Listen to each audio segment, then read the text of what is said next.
VBL एके जी का सवाल है, इन्होंने पूछा है वीबीएल, इसको इन्होंने खरीदा है 500 पर। दूसरा भी नाम लिया है लेकिन एक ही की बात करते हैं। वीबीएल पर क्या नजरिया बन रहा है अभी? नजरिया तो ऐसा है कि AKG आप थोड़ा सा पेप्सी पिए, थोड़ा वेफर्स खाएं, उनका सेल बढ़ाएं। इतना तो गिर पड़ गया है, अब यहाँ से मौसम तो कैसे आ गया ना संभलेंगे? इनके लिए, हालांकि मौसम तो आ गया है जी, सही बात। देखिए वरुण बेवरेजेस में क्या है, मैं ये नहीं कह सकता कि ये इनका साइकिल करेक्शन का कंप्लीट हो गया, क्योंकि करेक्शन का जो साइकिल है ना, वो कंप्लीट होता है एक्चुअली 380, 10 रुपये ऊपर नीचे, वहाँ पे कंप्लीट होता है। ओके, तो मुझे ये नहीं पता कि ये कंप्लीट हो गया कि नहीं। रीज़न आप पूछेंगे तो जवाब बिल्कुल सिंपल है, क्योंकि ये कभी शेयर करेक्ट हुआ ही नहीं है। अपना 50-100 रुपये वाला शेयर जो है, ये कभी प्रॉपरली करेक्ट हुआ ही नहीं है। इसलिए वन टाइम कॉल लेना मेरे लिए मुश्किल है कि ये करेक्शन खत्म लेकिन हो गया क्या। लगभग पौने ये 700 से घट करके ये 425 पे आ गया। इसको तो एक ठीक ठाक करेक्शन हम मान सकते हैं। नहीं, एक्चुअली स्प्लिट हुआ था, आपको अगर याद हो तो स्प्लिट हुआ था। ये कुछ ऊपर चला गया होगा, 1400-1500 के आसपास चला गया होगा, 1400 के आसपास, हाँ ऊपर ही चला गया होगा। हाँ, तो जब वहाँ से ये जो स्प्लिट होके 680 आया के है। भाव दिख रहे हैं, वो वहां पे वो असल में 1400 का रहा होगा, लेकिन स्प्लिट के बाद ये एडजस्टेड प्राइसेस हैं। एक बार मैं इसका वैल्यूएशन में चेक कर लेता हूँ। वैल्यूएशन हाँ। तो कितना 65-67 के आसपास होगा जी, लगभग वही है। हम्म, हम्म। नहीं रही, मुझे लगता है अभी भी वैल्यूएशन तो बहुत ही अनकंफर्टेबल है मेरे लिए, क्योंकि सेल्स का CAGR कैसा चल रहा है। सेल्स का जो CAGR है ना, धीरे धीरे गिर रहा है, तो प्रॉफिट का भी गिर रहा है, प्रॉफिट का रादर ज़्यादा गिर रहा है। और इनके मार्जिन्स का क्या सिचुएशन है? मार्जिन्स तो ठीक हैं, 24% पे हैं, लेकिन दिसंबर क्वार्टर में 16% के मार्जिन आए। तो देखिए खतरा यहीं पे है, प्राइसिंग पावर। मार्जिन कभी भी अगर आप सुने ना, तो आप सीधा रिलेट करें उसको प्राइसिंग पावर से।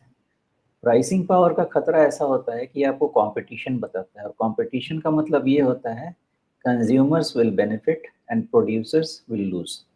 ओके, तो ये वाला इन पे इशू आया होगा, जो मुझे लगता है। मतलब करना क्या चाहिए, चुपचाप रिजल्ट का वेट कीजिए। नहीं, लेकिन वो आपको, दिसंबर में मार्जिन घटना, वो तो इनका सीजनल इम्पैक्ट है ना, क्योंकि दिसंबर में कौन पेप्सी पी रहा है अक्टूबर दिसंबर के बीच में। हाँ वो मानता हूँ मैं, लेकिन मार्जिन घटना अपने आप में ही आपके प्राइसिंग पावर का चैलेंज करता है। तो आपका जो 100 का प्राइस अर्निंग मल्टीपल था, वो घट के आपका 65-70 तो इसीलिए आएगा। अदरवाइज वो मल्टीपल आप मेंटेन कर लेते थे ना, अगर आप प्राइसिंग पावर रख सकते थे। लेकिन वो करेक्शन हो गया। अब यहाँ पे आप वेट करें 2 क्वार्टर रिजल्ट का, एक का भी नहीं कह सकता मैं। फंडामेंटल कॉल लेने के लिए 2 क्वार्टर रिजल्ट देखना पड़ेगा, क्या सिचुएशन है, तभी कॉल ले सकते हैं। इन बिटवीन ऊपर जाने के चांसेस हैं। तो जैसा एक फंडामेंटल कॉल लेने में मुश्किल है मुझे, लेकिन इस वैल्यूएशन पे आप पूछेंगे तो जब तक 500 के नीचे क्लोज नहीं होगा, हो सकता है कि आपको एक बार 600 दिखा भी दे। लेकिन फिर ये क्या है, बहुत लंबे समय के लिए आपका वेल्थ डिस्ट्रॉयर रहेगा। डिस्ट्रॉयर नहीं भी रहे तो वेल्थ क्रिएट नहीं करेगा। दैट इज द प्रॉब्लम जी, with high valuation and low declining margin. लेकिन सुमेश, जो इसकी सीजनैलिटी है उसके हिसाब से तो अभी इसकी 2 तिमाहियों के नतीजे बड़े अच्छे होने चाहिए। क्योंकि आपको हर बार ये दिखता है कि दिसंबर तिमाही के बाद मार्च तिमाही के आंकड़े काफी सुधर जाते हैं, और फिर मार्च से जून और बेहतर होता है, फिर सितंबर से डिप शुरू होता है, और फिर दिसंबर में कहीं आपका साल का बॉटम बनता है। तो ये तो साइकिल चलता रहेगा, फिर से ऐसा ही दिखेगा कि अभी दिसंबर तिमाही में इन्होंने अगर लगभग 3700 करोड़ रुपए की सेल्स दर्ज की थी, और उसके हिसाब से अगर देखें तो फिर हाँ, यहाँ पर जो इनका मार्च क्वार्टर का नंबर होगा वो काफी अच्छा होना चाहिए। पिछले मार्च से तो बेहतर ही होगा, हो सकता है 5000 करोड़ पार कर जाए अगर उसी ट्रेंड को हम कंटिन्यू करें। ये बात सही है राजू जी, लेकिन फिर वैल्यूएशन मैटर करेगा ना, क्योंकि ऑलरेडी आप 70 टाइम पे चल रहे हैं। तो कितना भी डिस्काउंट होगा तो ठीक है, 60 से 70 टाइम का रेंज इनका चलता है। वही रेंज चल सकता है, उससे ज़्यादा का रेंज मुश्किल है।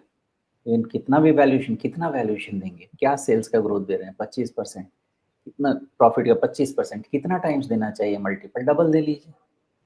3 टाइम कैसे दें? मतलब सस्टेनेबल जी, बेसिस पे मैं कह रहा हूँ। एक आधा बार के लिए आप चलिए 3 टाइम दे दीजिए, लेकिन सस्टेनेबल बेसिस पे 3 टाइम कैसे दें? बिल्कुल। तो मूल्यांकन को लेकर के चिंता है, लेकिन अगर प्योरली चार्ट बेसिस पे देखें, तो क्या ये कहा जा सकता है कि अगर रिसेंट जो एक स्विंग हाई दिख रहा है, वो अगर इसने पार किया तो फिर थोड़ी-सी और अच्छी उम्मीद बन जाएगी? उम्मीद अच्छी बन चुकी है ऑलरेडी। ओके, तो ऊपर मत देखिए, नीचे देखिए, मतलब 500। उसके नीचे क्लोज नहीं हो तो 600 तक तो जाएगा, बाकी रिजल्ट बताएगा। जी, फिर वहाँ पे जाके क्या डिस्कशन शुरू होगा ये भी बताऊँ मैं आपको। फिर जाके वहाँ पे शुरू होगा रिवर्स हेड एंड शोल्डर्स 600। तो फिर ठीक है, उसका उस समय देख लेंगे, तो उसके केस में आपका फिर ऑल टाइम हाई टच होगा। जी। तो वैल्यूएशन को लेकर के, मूल्यांकन को लेकर के चिंता है, लेकिन चार्ट पे देखें तो 500 पर लक्ष्मण रेखा खींच करके आप उम्मीद कर सकते हैं कि ये कम से कम 200 डे मूविंग एवरेज को छूने के लिए जो लाल लकीर दिख रही है, वहाँ तक तो आ जा सकता है। इस संभावना को देखते हुए आप अपनी रणनीति बना सकते हैं। हालाँकि इनका सवाल लंबे समय के लिए है, तो लंबे समय के लिए मतलब एक कहा जाए कि सदाबहार धंधे वाला बिज़नेस है, लेकिन मूल्यांकन ज़्यादा है। इस बात को देखते हुए आप जो भी उचित समझें उस हिसाब से अपना निर्णय ले सकते हैं।